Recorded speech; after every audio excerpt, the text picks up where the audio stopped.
नमस्तेऽस्तु महामाये श्रीपीठे सुरपूजिते शङ्खचक्र गदाहस्ते महालक्ष्मी नमोऽस्तुते।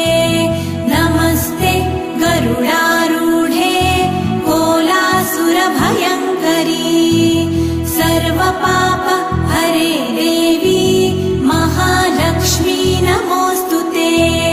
महादेव्यै च विद्महे विष्णुपत्न्यै च धीमहि तन्नो लक्ष्मी प्रचोदयात्।